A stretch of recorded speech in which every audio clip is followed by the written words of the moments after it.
Progresión, ¿por qué? Porque este cáncer es mucho más agresivo y progresa mucho más, o sea, las lesiones progresan mucho más rápido a cáncer. Así, a su vez, asimismo que tenga una carga viral elevada.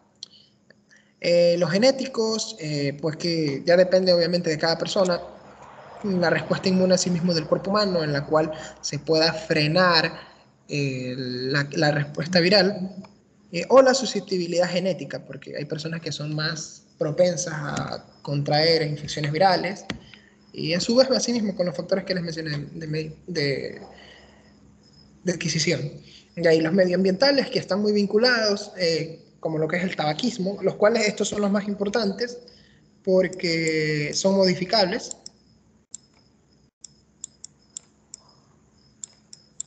Estos van a ser modificables: el tabaquismo, el uso de anticonceptivos orales y la inmunosupresión.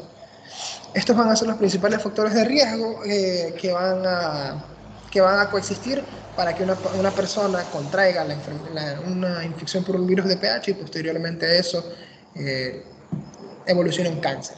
Y bueno, pues en este caso, con esto concluye mi exposición y gracias. Muy bien, Leonardo. Muy bonitos tus diapositivas, muy buena exposición, ¿eh? Me gustó. Muy bien. Gracias, doctora.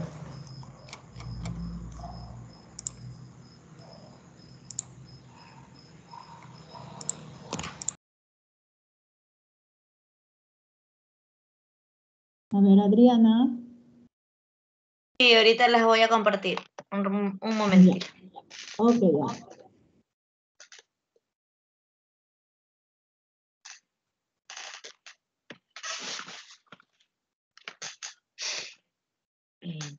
Me avisa si se ven. Creo que ya están compartidas. Ok. Un ratito, ¿y qué hago? Ahí.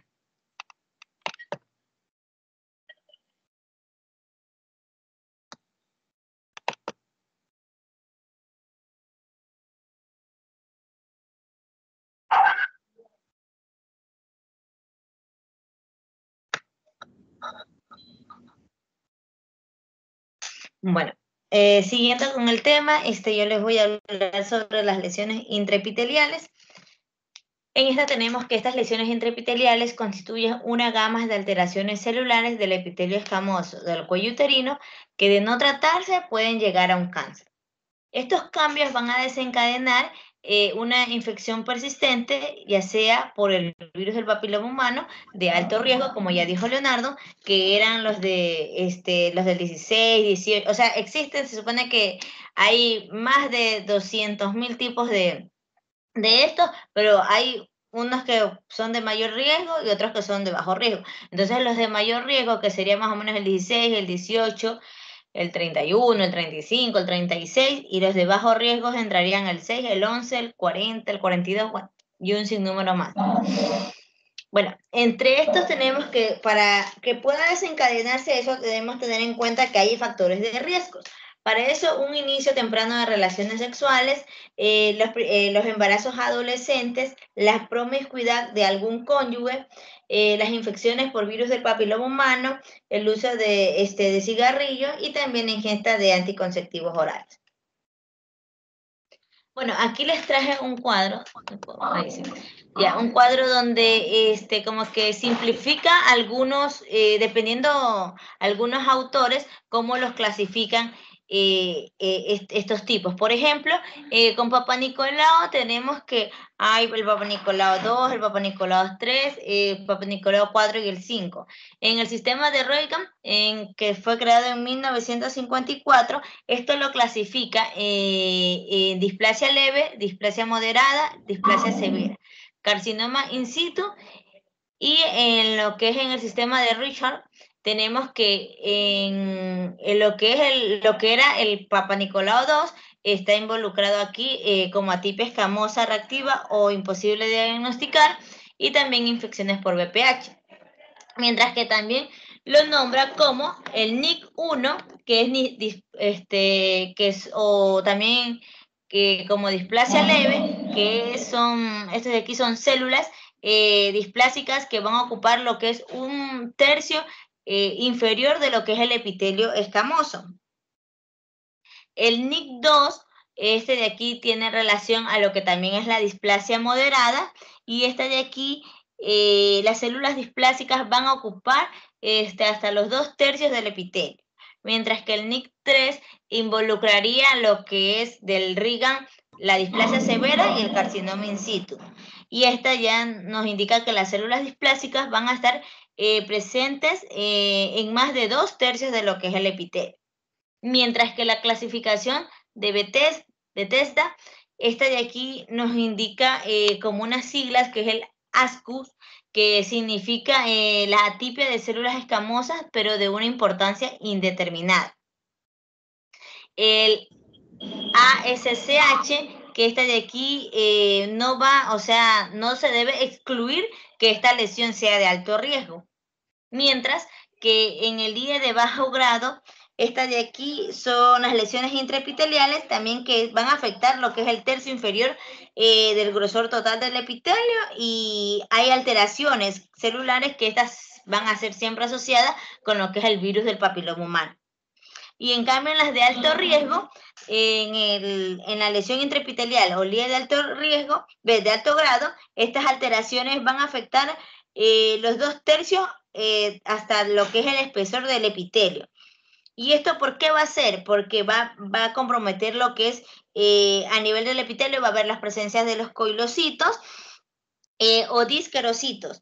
La presencia de estos coilocitos indican que son células que se presentan cuando hay la presencia del virus del papiloma humano. Entonces, y también va a haber una pérdida de lo que es la estratificación y polaridad, una ausencia de lo que es la diferenciación y maduración, y alteraciones lo que es nucleares. Mientras que en Papa Nicolau 5 involucra todo lo que es cáncer escamoso invasor. Este cuadrito que están viendo ahí, Adriana. Hola. Sí, aquí estoy, dígame. Ya, importante, ¿por qué? Porque ustedes, cuando envíen un examen o reciban un resultado, pueden recibirlo por cualquiera de estos métodos, ¿ya? Entonces ustedes tienen que saber interpretarlos, ¿ya? Porque de repente le dicen PAC2, PAC3, o le dicen NIC1, NIC2, o LIE de bajo grado, ¿no? Entonces ustedes van a decir, bueno, ¿y cómo lo interpreto? Entonces es importante de que esta nomenclatura está dada y pueden recibir, dependiendo del laboratorio o del patólogo, como lo haya clasificado, de esta forma, de cualquiera de estas formas. ¿Ok? Ya. ¿Sigo? ¿Me aviso? Sí, Adriana. Ya, allá. Listo.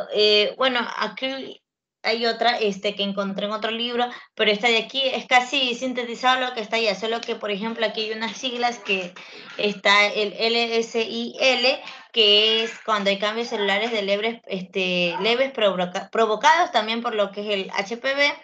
El otro que es HSIL, que son cambios premalignos.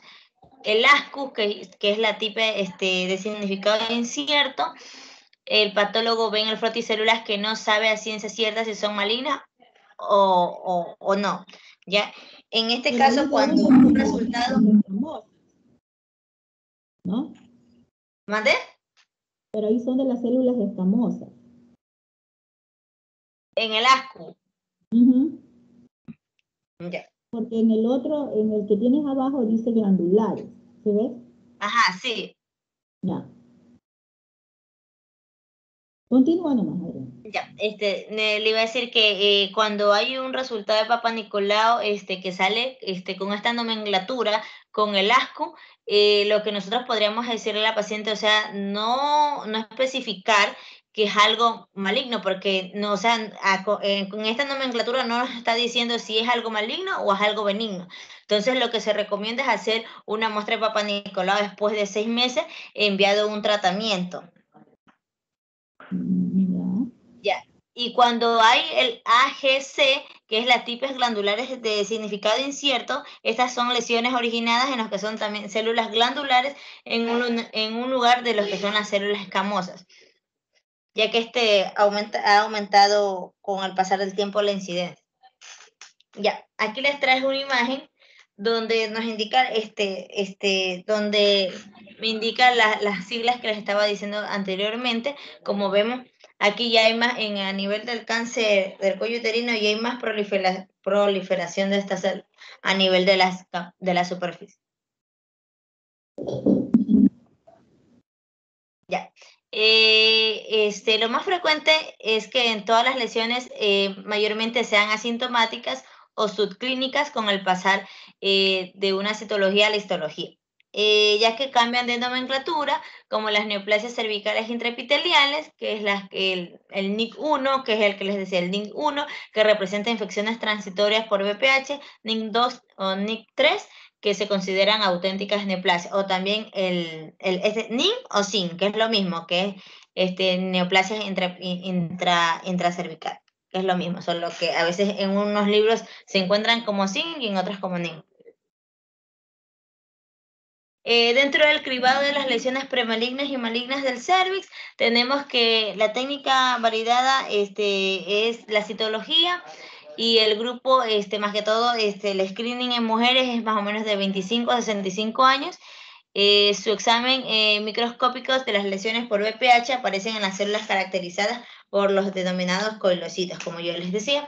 Y la técnica de citología más conocida es el test de Papa Nicolau, o citología de triple toma, que obtiene la muestra citológica del endocervi, exocervi y también de fondos de sacos de Douglas. Como vemos aquí, les traje una imagen donde podemos ver en el momento de la toma del Papa Nicolau. Aquí tenemos lo que es el espéculo, que puede ser el descartable o este de aquí. Y también vamos a utilizar lo que es la espátula de aire y el cepillo citológico. Entonces, la espátula de aire va a abarcar lo que es muestra del endocervi y el exocervi, mientras que el cepillo citológico es el que se va a introducir, como vemos en la imagen. Al introducirlo se da vueltas a nivel del orificio cervical, y de ahí se retira. Ambas muestras, dependiendo, primero va una y luego la otra, así como vemos aquí. Primero se extiende una de un solo barrido sin volver a pasar el mismo lugar, y luego seguida de la otra. Y de ahí a unos centímetros de distancia se rocía lo que es el spray para que quede fijada la muestra.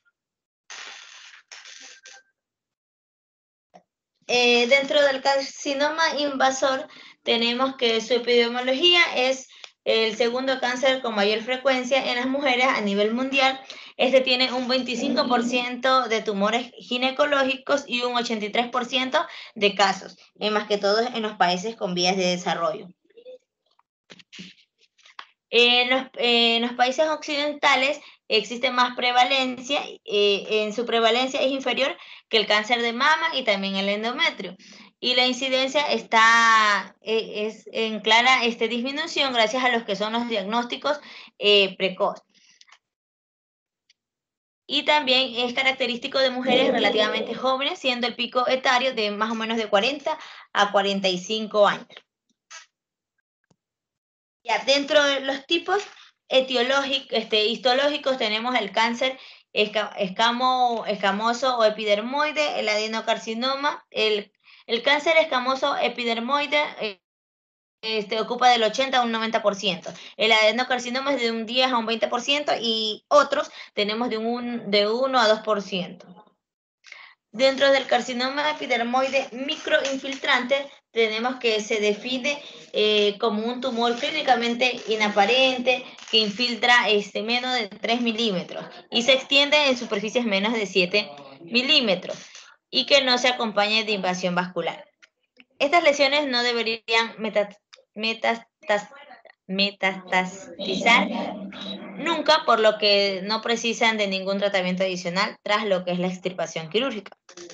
A nivel del carcinoma escamoso infiltrante, entre un 80 y un 90% de los carcinomas del cervix son escamosos, y la mayoría van a originar los que son lesiones precursoras de una neoplasia intraepitelial cervical de alto grado, un SIN2 o un SIN3, y la causa del cáncer del cervix uterino es el que desempeña lo que es el virus del papiloma humano. De acuerdo también a la clasificación de la OMS, tenemos que hay el carcinoma epidermoide infiltrante del cervix uterino, que se puede dividir en el queratinizante de células grandes, en el no queratinizante de células grandes y en el no queratinizante de células pequeñas. En el adenoma infiltrante tenemos que su incidencia es el tipo de tumor que ha sido aumentado, que ha aumentado con los últimos años. De aquí tiene de un 15 a un 25% de todos los carcinomas infiltrantes, más que todo en su localización. Y se debe a un incremento por la infección del VPH y también por el uso de los anticonceptivos orales, a diferencia del carcinoma epidermoide. Y es frecuente en el del VPH tipo 16. En el adenocarcinoma, el tipo más frecuente es el del 18. Los tipos de adenocarcinomas de cervix uterino tenemos los que es el infiltrante mucino, el endometrioide, el de células claras, el de tipo enteroide y también el de las células de anillo de sello. El adenocarcinoma infiltrante mucinoso, de aquí es de tipo cervical, endocervical y representa lo que es el 70% de los adenocarcinomas del endocervix. La mayoría de los tumores son bien o moderadamente diferenciados. A nivel del adenocarcinoma endometrioide, de aquí es de un 30% de los adenocarcinomas del cervix uterino y muestra lo que son características histológicas del adenocarcinoma endometrioide del endometrio. Evidentemente, el principal diagnóstico diferencial se va a plantear con lo que es un tumor primario endometrial que se extiende a lo que es el cervix, se extiende a nivel del cervix, y el adenocarcinoma de células claras, se asocia a lo que es una exposición intrauterina de dietilestilbestrol y presentación en mujeres jóvenes. Estos tumores no han demostrado presencia de lo que es el VPH. Mientras que el adenocarcinoma de tipo enteroide es intestinal y en el de células de anillo de sello, estas de aquí se tratan de una variedad poco frecuente, de forma pura, y es más habitual encontrar células en anillo de sello como hallazgo focal en un adenocarcinoma mucinoso, pobremente diferenciado, o en un carcinoma adenoescamoso. En relación a otros tumores, tenemos que estos de aquí son raros y entre ellos pueden ser el adenocarcinoma adenoescamoso, el de células en vidrio esmerilado, el de adenoide quísticos, el de adenoide basal, el neuroendocrino. En el del adenoescamoso tenemos que de aquí tiene un comportamiento similar a los carcinomas epidermoides del cervix, ya que su variedad del carcinoma está compuesto por una mezcla de elementos epiteliales de tipo escamoso y glandular. En cambio, en el carcinoma de células de vidrio esmerilado, de aquí va a representar alrededor de un 1 al 2% de los carcinomas del cervix uterino. Se presenta en mujeres jóvenes y tienen un crecimiento rápido, y también se asocia a lo que es metástasis a distancia, además de responder mal a la radioterapia, aunque los resultados con quimioterapia son prometedores. En el adenoide quístico, de aquí es más en mujeres mayores de 60 años, en raza negra, y se trata de un tumor agresivo con una recidiva local a una metástasis a distancia. Mientras que el adenoide basal es un tipo de tumor de cervix poco frecuente y suele aparecer en mujeres mayores de 50 de bajo grado de malignidad que rara vez se metastatiza. En el tumor neuroendocrino tenemos el carcinoide atípico, en el neuroendocrino de células grandes y también el de células pequeñas. Dentro de la clínica, como ya les dije, todo esto de aquí se va a presentar generalmente, va a ser asintomático. Pero cuando hay estadios avanzados, las hemorragias va a ser persistente, es decir, que pueden ser hemorragias intramenstruales, hemorragias postcoitales, menstruaciones abundantes, flujo o leucorrea que puede ser seropurulenta, abundante, urgencia miccional y dolor que puede ser a nivel de espalda o pélvico. A nivel de la propagación, hay 3 tipos de propagación, la local, la linfática y la hemática. La local es la más frecuente y este de aquí va a extenderse, se extiende a nivel de la vagina de forma precoz, afectando lo que son los fondos de sacos vaginales, más que todo en su tercio superior y finalmente en el tercio inferior y en los parámetros. A su vez también ligamentos uterosacros y cardinales y el recto. Y en el espacio parametrial puede estar invadido, lo cual se le denomina lo que es pelvis congelada. Y a nivel linfático, este de aquí es frecuente y a nivel hemático es un 5%, pero aquí ya hay metástasis, sea a nivel pulmonar o también a nivel hepático. Ya, bueno, esta imagen también les mostró Leonardo. Aquí vemos la diferencia. Este es un cuello uterino, vemos la diferencia como lo han dividido como en cuatro partes para poder diferenciar los tipos de, por ejemplo, a nivel normal vemos el cuello uterino, su consistencia que está lisa, no hay ninguna afectación, mientras si ya en la lesión precancerosa de bajo grado ya vemos como puntitos, algo así que se ven, y en las de ya, en las precancerosas de alto grado y en cáncer, ya se ve la textura de lo que es el cuello uterino, ya está como deformado, ya no se ve lo rosado y liso que se ve a nivel del cuello uterino normal. Ya.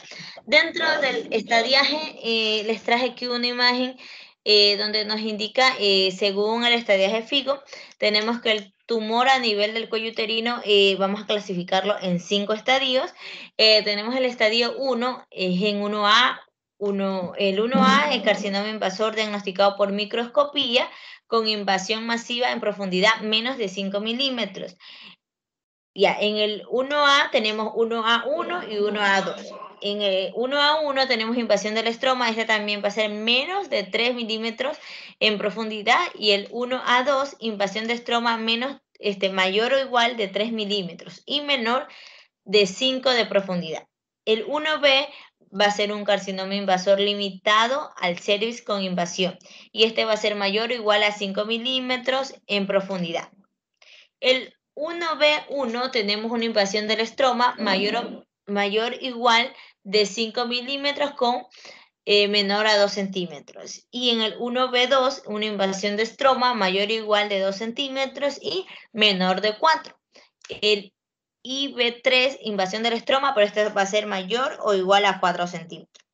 En el estadio 2, cuando hay un tumor invasivo más allá del útero sin llegar a la pared pélvica o al tercio inferior de la vagina, tenemos el 2A, que va a ser sin afectación de los parámetros. El 2A1, la lesión va a ser menor a 4 centímetros, y la 2A2, la lesión va a ser mayor o igual a 4. Y en el 2B, ya aquí va a haber afectación de los parámetros. En el estadio 3, el tumor se va a extender a nivel pélvico o en el tercio inferior de la vagina a causa de la hidronefrosis o anulación de la función renal, o también va a afectar a los ganglios pélvicos o paraórticos. De aquí tenemos en 3A el tumor que se extiende al tercio inferior de la vagina sin extensión de la pared pélvica. El 3B, el tumor que se extiende en la pared pélvica a causa de lo que es la hidronefrosis o anulación de la función renal. El 3C, afectación de los ganglios linfáticos pélvicos o paraórticos independientes del tamaño y extensión tumoral. Tenemos el 3C1, que es únicamente cuando hay una afectación linfática pélvica. El 3C2, que es la afectación linfática para aorta. Y en el 4 es la extensión más allá de las pelvis, o que va a afectar ya sea a la vejiga o al recto. Y en el 4A, el tumor se extiende a órganos pélvicos adyacentes. Y el 4B, hay una metástasis a distancia. Ya, aquí no pude encontrar de todos los que nombré, pero aquí les traje de unos cuantos. Por ejemplo, aquí tenemos el del estadio 1B, donde vemos aquí a nivel del cervix, que es más o menos de 5, es esta parte como amarillita que se ve aquí. Ya, acá está en el del estadio 2A1 y 2A2, que más o menos un diámetro de 4 centímetros que está ocupado. En el 2B ya tenemos como de mayor dimensión. En el 3A ya está ocupando hasta parte de vagina. Ya, y aquí en la de aquí abajo vemos un cuello normal cuando hay un cuello en etapa temprana, en etapa avanzada y cuando ya vemos en una etapa de 2. La diferencia. Dentro del tratamiento tenemos que aquí vamos a utilizar lo que es la histerectomía radical o de tipo de Wertheim-Mains, que es una histerectomía con extirpación de endometrios, de parametros y de rodetes de cúpula vaginal, junto a lo que es una linfadenectomía pélvica y paraórtica. También podemos utilizar la radioterapia externa, braquiterapia. Esta de aquí va a ser una radioterapia intravaginal. Estos de aquí son tratamientos fundamentales más que todo en el cáncer de cervix. Pues la diferencia de una histerectomía radical de Wertheim-Mains y la histerectomía total es que la total no incluye lo que es la resección de la cúpula vaginal, y por eso no se lo realiza en lo que es un cáncer de cuello. La quimioterapia, esta de aquí, el cisplatino, lo que es la bleomicina, el 5-fluoracilo, se emplean en los que son estadios avanzados, como por ejemplo en el 3 y en el 4. Y esto de aquí para reducir lo que es la metástasis y previo a eso la cirugía o radioterapia en tumores grandes. Para disminuir lo que es el tamaño tumoral. Más que todo ayuda a aumentar la supervivencia. Claro, ahí te iba a decir que ahí en el carcinoma escamoso es bastante radiosensible, en el escamoso. Y el adenocarcinoma es más bien medianamente radiosensible. Pero ahí el que es bien radiosensible es el escamoso. Ya. Dependiendo de los estadios, también, por ejemplo, en el estadio 1A pues, se realiza una conización en caso de que sean mujeres jóvenes. En el 1B y en el 2A, una histerectomía radical, que es la de Wertheim-Mains, y la linfadectomía pélvica más radioterapia. En la 2B no se realiza tratamiento quirúrgico. En la 3 y en la 4A, la radioterapia, la braquiterapia y la quimioterapia, y en el 4B radioterapia o quimioterapia y si la enfermedad está diseminada. Ya. La técnica del ganglio centinela, esta de aquí actualmente se está instaurando en lo que es en el ganglio centinela en los estadios iniciales quirúrgicos del cáncer de cervix. Esta de aquí es una técnica que consiste en iniciar una cirugía a lo que es analizando lo que es a nivel del ganglio centinela. Por ejemplo, si este de aquí sale positivo, vamos a realizar una linfadenectomía paraórtica posterior y se administra lo que es radioterapia o quimioterapia. Y en caso, si es negativo, se va a completar un tratamiento quirúrgico. El pronóstico de este carcinoma invasor, el estadiaje y la afectación de los ganglios linfáticos es el factor pronóstico más importante. Aparte de eso, tenemos los factores de mal pronóstico, como son la profundidad de la invasión tumoral, el tamaño del tumor. A mayor tamaño, como sabemos, es el peor el pronóstico y también la persistencia de adenopatías. Por ejemplo, cuando estamos hablando de un alto riesgo de recidivas, este de aquí, porque puede haber márgenes quirúrgicos, va a haber afectación ganglionar y afectación parametrial. Y si es un riesgo medio de recidivas, esta de aquí puede haber tumores mayor de 4 centímetros, infiltraciones profundas de estroma e invasiones linfovascular.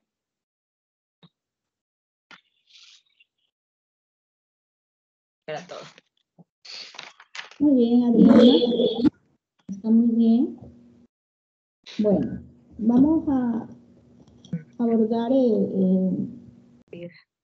esta patología y haciendo énfasis a Ya dejé puntos de muy compartir. importantes. Sí, sí, ya dejaste de compartir, así es. ¿Qué me dicen si se ven las imágenes? ¿Sí se ven? Sí, sí se ve. Ok, Tan pequeño todavía. ya. Bueno, ahí tenemos el CACU, que es el cáncer cérvico-uterino, ¿no? Importante esta patología, muy importante que ustedes tengan bien afianzados ciertos criterios, ¿no? Para poder evaluar los pacientes, ¿no? Y dirigir esos pacientes donde tengan que ir, ¿no? Dependiendo de cómo estén en la citología, en la colposcopía, en la biopsia. Aquí está una imagen de los diferentes, la anatomía de la parte pélvica, ¿no? Y definimos a esta afectación como una alteración celular que se origina en el epitelio del cuello del útero y que se manifiesta inicialmente a través de lesiones precursoras. ¿Ya? Siempre hay una lesión precursora, que es lenta, es progresiva y que sucede en etapas de displasia leve, moderada y severa. Aquí tenemos un cuadrito también muy bueno donde están los diferentes cáncer, mama, endometrio, cervix y ovario, que lo vamos a ver posteriormente, el de mama, el de endometrio y el de ovario, pero nos vamos a concentrar aquí en el cervix, donde tenemos dentro de los factores de riesgo, ¿no? Antecedentes familiares, no, ciclo menstrual, no, factores hormonales, anticonceptivos orales, paridad, no hay, y otros como la promiscuidad sexual, infección por HPV, IVHS, enfermedad de transmisión sexual, tabaco, inmunodepresión. Aquí están comparándolos con los diferentes cánceres, dependiendo de los factores de riesgo, ¿no? Que este cuadrito igual lo vamos a ver también cuando topemos los otros cánceres para ver las diferencias que hay, ¿no? Según la OMS, el CACU es la segunda mayor causa de mortalidad femenina por cáncer en todo el mundo, con unas 300.000 muertes al año. Por lo tanto, vamos a tener que hacer las cosas bien con nuestras pacientes, ¿no? Y saber cuándo tenemos que derivar ese paciente, dónde tenemos que derivar ese paciente, qué tenemos que hacer con ese paciente, ¿no? El 80% de los casos corresponden a países en vías de desarrollo y la mayoría de las mujeres desarrollan el cáncer, como ya dijo Adriana, entre 40 y 50 años de edad. Sin embargo, cada vez vemos más pacientes jóvenes infectados, entre 20 y 30 años. Factores de riesgo, ya lo hemos dicho, infección persistente por genotipo de alto riesgo de HPV, tabaquismo, multiparidad, uso de anticonceptivos, la temprana de inicio de vida sexual, múltiples parejas, una pareja con múltiples compañeros sexuales, historias de enfermedades de transmisión, herpes, clamidia, inmunodeficiencia, inmunodepresión, enfermedades autoinmunes, ¿no? Aquí están otro cuadrito que son los factores asociados a la infección por el HPV, ¿no? Donde tenemos aquí relaciones sexuales antes de los 18 años, más de 3 años de vida sexual activa, elevado número de compañeros sexuales, relaciones sexuales con varón de alto riesgo, inmunosupresión, VIH, tabaquismo, consumo habitual de anticonceptivos orales más de 5 años, multiparidad más de 3 hijos, coinfecciones por clamidia o herpes, como ya lo dijo Leonardo, y antecedentes de lesiones precancerosas en cervix o de condiloma. Aquí tenemos que el virus del papiloma humano es un virus DNA de doble cadena de las familias de los Papoviridae, constituido por 8.000 nucleótidos y se han identificado muchísimos genotipos. Casi todos, el 99.8%, los casos de cáncer de cuello uterino se deben a este virus. El tipo 68 probablemente es el más carcinogénico de alto riesgo.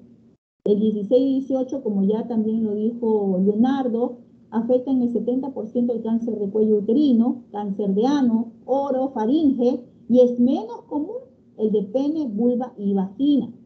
Y el tipo 45 está asociado con el carcinoma invasor y el adenocarcinoma invasor.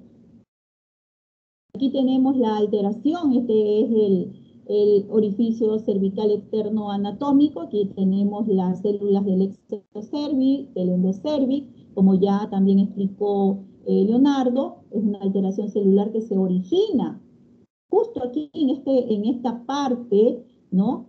de la anatomía de aquí del cervix. Se manifiesta inicialmente a través de células precursoras, habitualmente es lento, progresivo, ¿no? Y en el grado variable evoluciona a displasia severa cuando compromete solo el epitelio superficial y luego el cáncer invasor, ya cuando traspasa la membrana basal.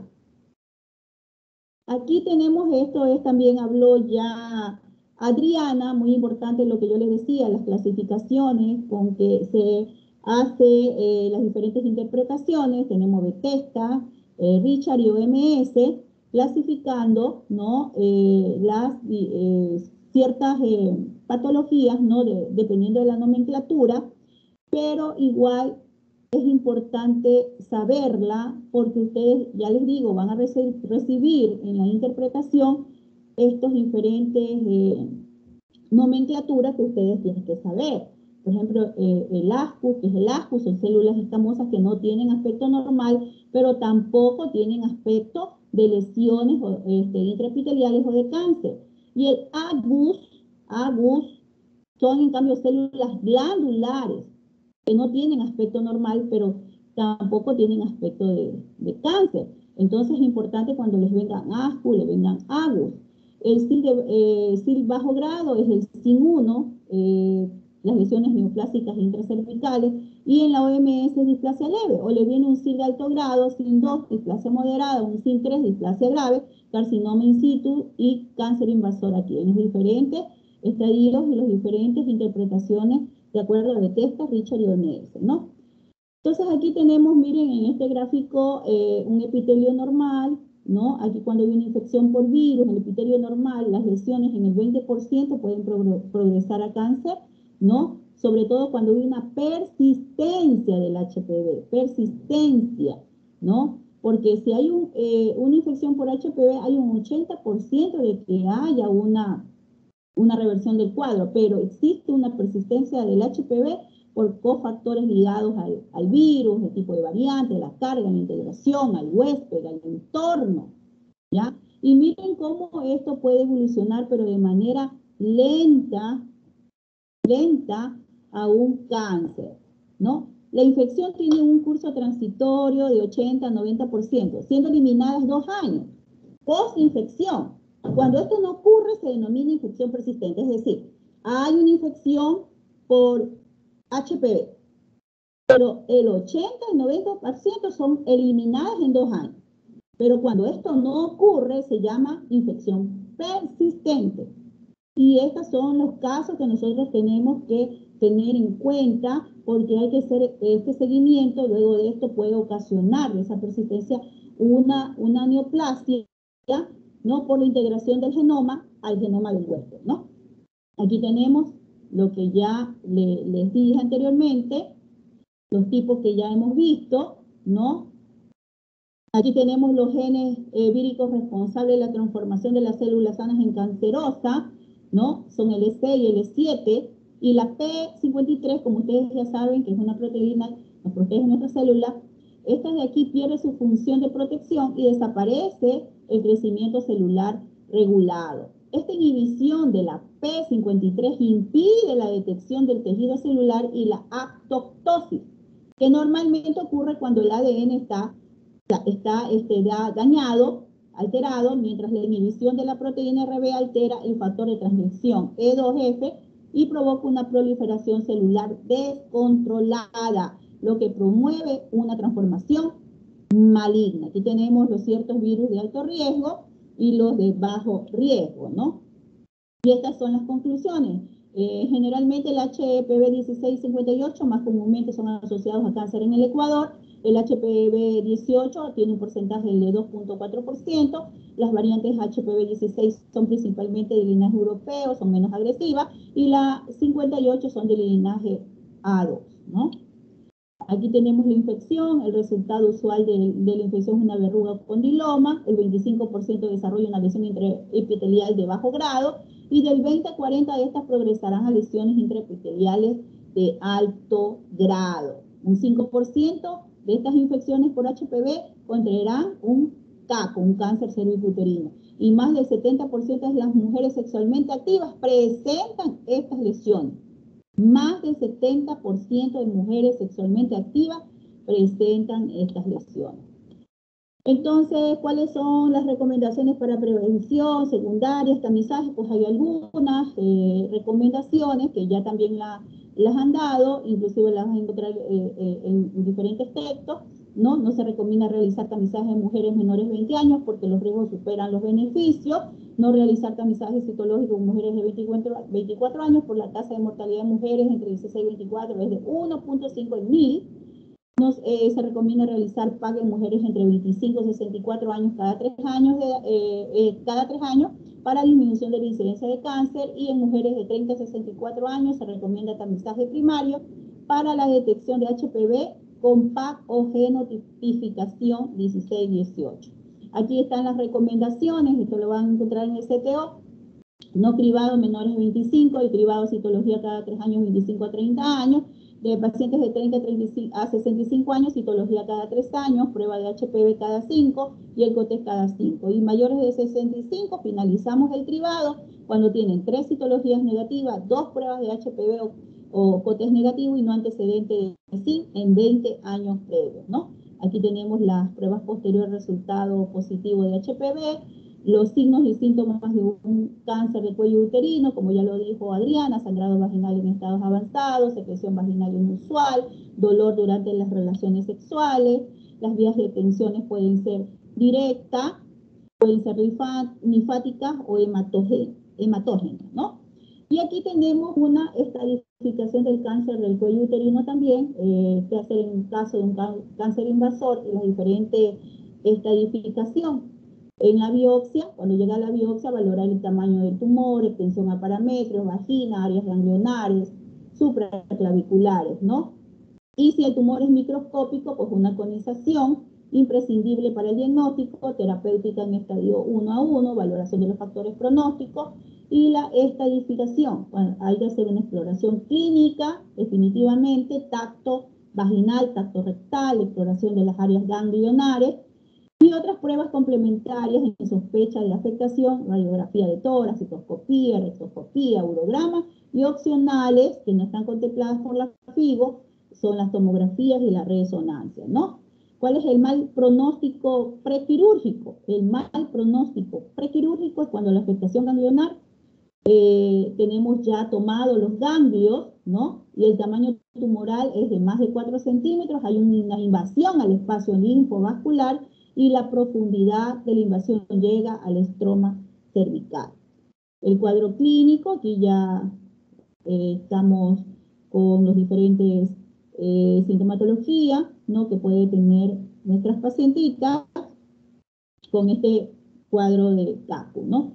¿Cuál es el diagnóstico? Tenemos que hacer siempre la anamnesis, el examen físico, exámenes auxiliares. ¿Cuáles son? Estudio de la citología cérvico-vaginal, el Papa Nicolau, colposcopía, biopsia. Acuérdense también que dentro de la colposcopía ustedes tienen la prueba de Schiller, ¿no? Y la inspección física general, pues, obviamente determinar los grupos de ganglios linfáticos accesibles, como los supraclaviculares e inguinales, revisión por aparatos de todas las áreas neurológicas, cardiovasculares, pulmonares. Aquí tenemos que hacer un examen minucioso, siempre el tacto, nunca olvidarse del tacto bimanual, ver la consistencia del útero, si el útero está crecido, si hay una infiltración, si está móvil, si está fijo, porque indica si está fijo una infiltración tumoral de los parametrios, ¿no? Y si se incluirá el tacto rectal. El segundo escalón de la detección es la colposcopía, indicada en pacientes que tienen cervix macroscópicamente normal y un estudio citológico anormal. Hay que descartar carcinoma invasor, que haya localización de sitios anormales de la lesión. La sensibilidad de la colposcopía es del 95%, especificidad del 30%. ¿Qué se va a evaluar con la colposcopía? El color de la lesión, el patrón de los capilares, contorno de la superficie y clasificación. Diagnóstico, como ya los dije, la serie de exámenes que deben de hacerse, auxiliares, ¿no? Y en el aspecto macroscópico nosotros podemos ver que una lesión depende si es un tumor exofítico o infiltrante o es ulceroso. Ustedes se van a encontrar con estas imágenes, en estos casos, el exofítico es más frecuente, es friable, sangra. El endofítico, en cambio, se desarrolla en el interior del canal endocervical. Se llama lesión en tonel. El infiltrante, en cambio, es de consistencia pétrea y puede tener aspecto normal. Y el ulceroso, pues una infección local, una secreción seropurulenta. Miren, aquí tenemos un cervix sangrante. Aquí tenemos esta imagen irregular de un cervix de citología normal. Y el diagnóstico en mujeres con lesiones macroscópicas, en cambio ahí sí, obviamente la biopsia del tumor para el diagnóstico histopatológico definitivo. En mujeres sin lesiones macroscópicas, con citología cérvico-vaginal anormal, de ley colposcopía, biopsia dirigida y legrado endocervical. Chicos, esto no se puede pasar. Una paciente que no tiene lesiones macroscópicas, pero tiene una citología cérvico-vaginal anormal, colposcopía, biopsia dirigida y legrado endocervical. En más tardíos, obviamente, tenemos ya diferentes síntomas ya más avanzados, ¿no? Como ya dije anteriormente. Y la estadificación del sea invasor del cervix se estadifica clínicamente basándose fundamentalmente en la inspección, palpación del cuello uterino, se palpa la vagina, parametrios, paredes laterales de la pelvis. Y debe realizarse la exploración rectovaginal bajo anestesia general o regional. Y está la técnica del examen rectovaginal, cómo se tiene que evaluar, y los métodos de diagnóstico, como ya dije, citoscopía, proctoscopía, tórax, radiografía, urograma, exámenes laboratorio, tomografía, resonancia, linfangiografía, ultrasonido abdominopélvico, TAC, ¿no? Los diferentes exámenes que tenemos que hacer, ¿no? Entonces aquí tenemos que el carcinoma de células escamosas es el más frecuente, representa del 80 al 85% de los casos, ya lo dijo Adriana. Luego tenemos el adenocarcinoma del 10 al 12% y otros en el 3 al 5%. En el cáncer invasor, aquí ya tenemos las células escamosas, no se van a olvidar que son los que tienen más frecuencia en presentarse, del 80 al 85%. Aquí tenemos las zonas de transformación que Leonardo estaba ya en su exposición diciendo, y miren cómo esta zona de exposición se encuentra fuera, ¿no? del canal endocervical. Así se ve en una paciente adolescente. Es normal este cervix, pero cuando se hace la colposcopía, miren cómo vemos una infección por HPV, mientras que en la zona de transformación, en 20-50 años, ustedes ven que está un poco más hacia dentro, ¿no? Y aquí podemos ver el estropio, ¿no? Como decía Leonardo, y así se ven las lesiones de NIC en la colposcopía, y en la posmenopáusica, pues prácticamente está dentro la zona de transformación, y así podemos ver también un cáncer invasor o un adenocarcinoma en las lesiones de colposcopía, ¿no? Aquí ya el estadio ya lo habló muy bien Andrea, de los diferentes estadios que tiene el CACTU, ¿no? La estadificación por la FIGO, también lo explicó muy bien en las diferentes etapas en que puede estar, ¿no? Aquí también hay otra imagen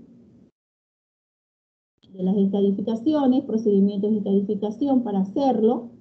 Aquí ya tenemos la exploración física, estudios radiológicos, los diferentes procedimientos que tenemos que hacer, y los estudios opcionales, que también ya los mencionamos. Este cuadro está muy bonito, está así sintetizado todo, ¿no? Según la Federación Internacional de Ginecología, la FIGO, ¿no? Y siempre tenemos que no olvidar el Papa Nicolau, que es un examen que no debemos de obviar nunca. El método más efectivo es el cribado. Consiste en un triple toma de células, vaginal, endocervical y ectocervical, y la finalidad de sospecha ante la existencia de displasia antes de la invasión del estroma por células neoplásicas y tiene una baja sensibilidad del 50 al 60%. Se realizará en todas las mujeres entre 25 y 64 años. Una muestra citológica inadecuada, ustedes tienen que repetir en un lapso no mayor a 4 semanas, porque a veces ustedes tomar la muestra y les puede llegar el resultado que dice muestra citológica inadecuada. Entonces tienen que repetir la toma. 3 anuales negativas, ya se hace uno cada 3 años, y cuando el resultado citológico reporte anormalidades, ustedes tienen que hacer una colposcopía. Aquí tenemos las diferentes imágenes de citología normal que ustedes pueden ver mediante colposcopía, infección por virus del papiloma, displasia leve, displasia moderada, displasia grave, cáncer invasor. Pueden pasar, chicos, años desde la infección por papiloma hasta llegar a un cáncer invasor, y durante esta etapa no existe ningún síntoma de la paciente, ningún síntoma evidente. Solo puede ser identificado por colposcopía y biopsia dirigida. Tenemos los sistemas de Bethesda con las diferentes lesiones. Miren la imagen que decía relacionada con el condiloma, que son los coilocitos, que decía Adriana. Aquí tenemos las displasias leves, que se observan células superficiales o intermedias, displasia moderada, células metaplásicas parabasales, así se ve la imagen, y en la displasia grave, pues hay células basales, células de reserva, pleomorfismo y queratinización anormal. Aquí tenemos ya un cribado que ya también lo pasamos, está repetido, y este es el diagnóstico tratamiento de las displasias cervicales cuando hay una citología positiva. Cuando hay una citología positiva, pues debemos hacer la colposcopía. La colposcopía está negativa, pues tenemos que repetir la citología. Si está negativa, hacemos un seguimiento, pero si está positiva, hacemos una conización diagnóstica. Si la colposcopía es insatisfactoria, ¿por cuándo se dice que es insatisfactoria? Cuando no se visualiza la zona de transición. Entonces, ahí, ¿qué hacemos? Un legrado endocervical. Si está negativa, repetimos la citología, y si es positiva, conización; si es negativa, seguimiento. Cuando este legrado endocervical nos da un positivo, tenemos que hacer biopsia y estadificar. ¿Qué hacemos cuando es una neoplasia intraepitelial cervical? Si es un SIL de bajo grado, observación. Si es una curación, acuérdense que en un gran porcentaje hay una remisión del cuadro. O no curación. Si no hay curación, crioterapia, láser o termocoagulación. Si hay curación, pues a buena hora, y no curación, una conización. O si es un SIL de alto grado, una conización. Aquí está el diagnóstico. El tratamiento de las displasias cervicales está súper resumido, está muy bien. Los parámetros que nosotros tenemos que tener en cuenta, que tenemos que hacer, y el seguimiento que tenemos que hacer en nuestras pacientes con citología positiva. Y tenemos otro cuadrito de lesiones escamosas intraepiteliales, normal, leve, moderada, severa, in situ, ¿no? Y tenemos también las lesiones de alto grado, que comprometen los 2/3 de la totalidad del epitelio. Un alto porcentaje evoluciona a lesiones invasoras y se le llama displasias moderadas, severas, o NIC 2 o NIC 3. Y es frecuente en mujeres entre los 30 y 40 años, ¿no? Entonces, ¿cuáles son las condiciones importantísimas de la toma de Papa Nicolau? ¿Qué le tienen que decir a las pacientes cuando, doctor, bueno, me quiero hacer un Papa Nicolau? Ustedes le dicen que tienen que hacerse una citología, que esté fuera del periodo menstrual, que haya ausencia de metrorragia, que haya ausencia de medicación tópica vaginal reciente, o cremas o óvulos que se hayan aplicado, no duchas por 48 horas antes de tenerse el coito, 24 horas antes, ¿no? Estas son las condiciones. Aquí están los lugares de la toma que ya explicó Adriana, a nivel del cuello, a nivel del exocervix, a nivel del endocervix, a nivel de las paredes, ¿no? Aquí están las 3 tomas. La muestra clásica, el diferente kit que nosotros tenemos que tener para la toma de la muestra, y también el pack líquido que hay, ¿no? Que es la muestra con base líquida, que tiene una ventaja de que se puede realizar a la vez, pues, la determinación del papiloma. Se puede hacer de una vez en la misma muestra la determinación de HPV, ¿no? Aquí dice, mejora la calidad del espécimen y realizar pruebas de investigación de HPV. Esa es la ventaja que tiene el pack líquido. Tenemos los diferentes tomas que se pueden ver también con el Google. Aquí tenemos una colposcopía, diferentes imágenes, ¿no? El sistema Bethesda, que ya lo explicamos. Richard, Bethesda, Papa Nicolau, importante la comparación de los sistemas de clasificación citológica, que ya lo expliqué al principio y también lo explicó Adriana, ¿no? Los diferentes grados que nosotros tenemos que hacer. El epitelio de mayor opacidad, grosor, como si vasos dilatados, sin vasos atípicos, distancia intercapilar aumentada, es un grado 1, y correlacionar con NIC 1 a NIC 3. ¿Qué se observa? Se observa epitelio blanco, delgado, semitransparente en la colposcopía, vasos de fino calibre no atípicos y una correlación con metaplasia escamosa y lesiones intraepiteliales de bajo grado. El grado 2 es significativo sospechoso, el grado 3 en cambio es altamente significativo, muy sospechoso, porque ya vamos a ver un epitelio grueso, irregular, opaco, con vasos dilatados, irregulares, atípicos. Ya la distancia intercapilar es variable y el contorno superficial es irregular. Y se correlaciona con lesiones intraepiteliales de alto grado e invasión temprana. ¿Cuáles son los signos colposcópicos que uno puede decir hay un CA microinvasor?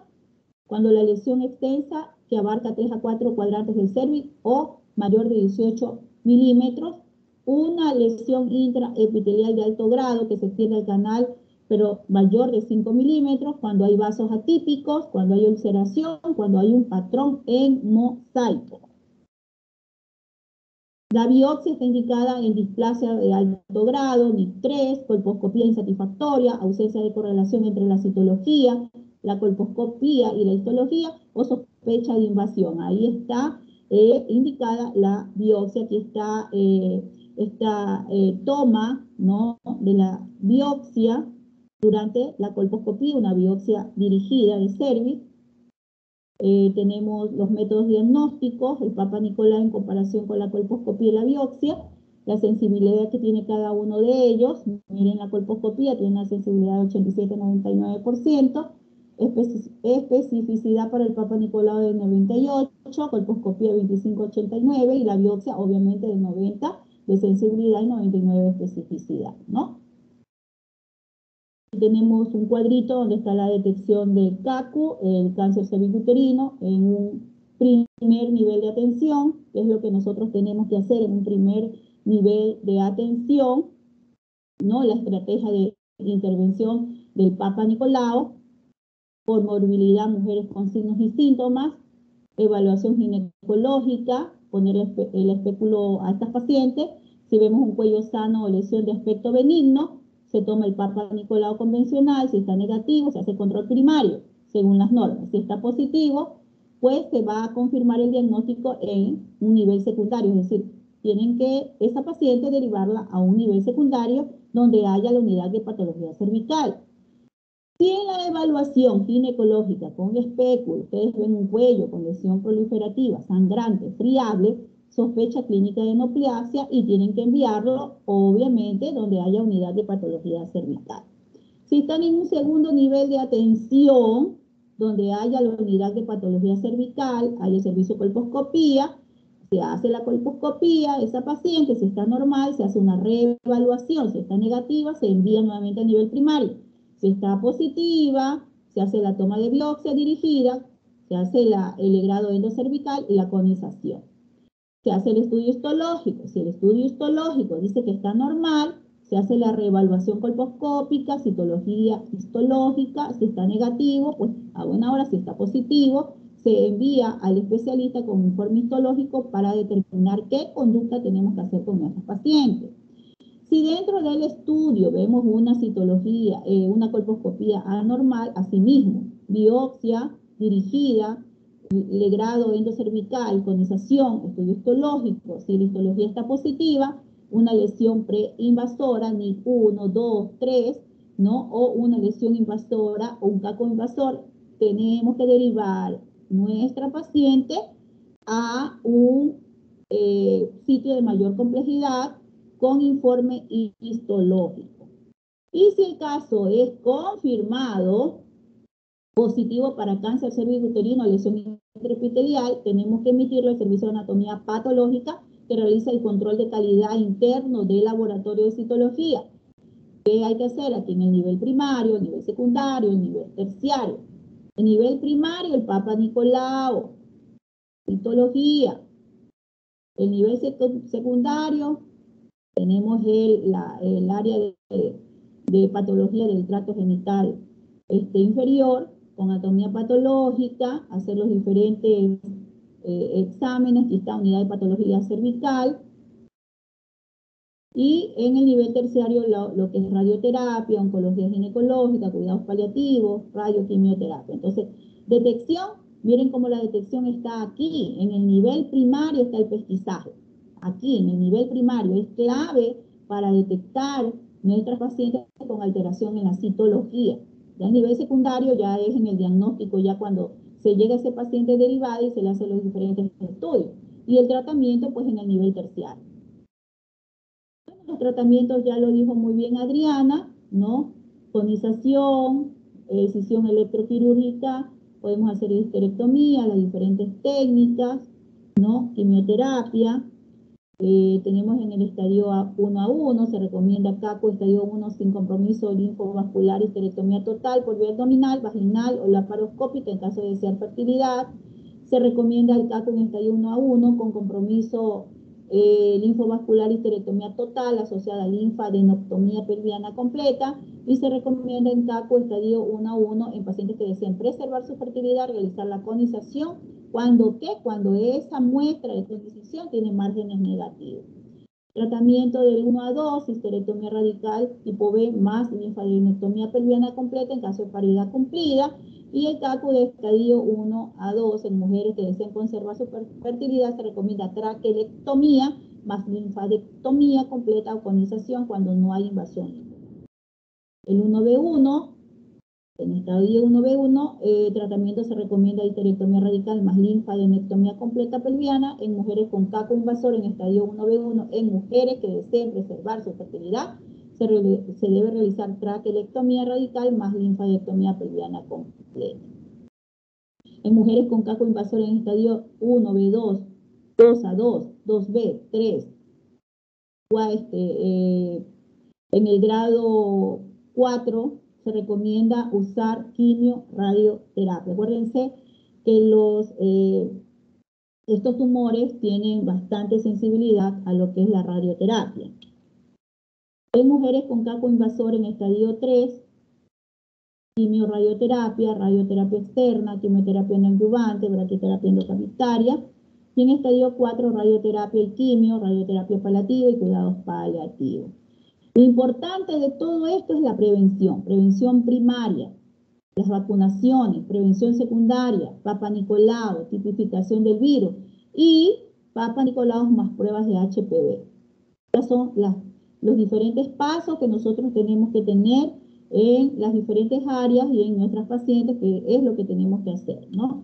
Y tenemos que, la infección, ¿no? Acá en las vacunas contra el HPV tenemos la bivalente, que abarca el 16-18, la cuatrivalente, 6-11-16-18, tenemos las nonavalentes, ¿no? Son 2 dosis, edad de entre 9 y 13 años, causa una elevación de los títulos anticuerpos después de la dosis adicional y carece de capacidad infectiva, replicativa y oncogénica al no poseer ADN viral, sino es una vacuna profiláctica. Aquí tenemos el Gardasil 9, que son para 9 cepas, es una vacuna muy utilizada para la prevención, ¿no? Aquí tenemos los diferentes virus que implica esta vacuna, 6, 11, 16, 18, 31, 33, 45, 52 y 58. Aquí tenemos las dos que se encuentran en el mercado, que es la Gardasil y el Cebarit, ¿no? Con las diferentes composiciones, fabricación, adyuvante y pauta de administración y vía de administración. Esta imagen ya la hemos visto.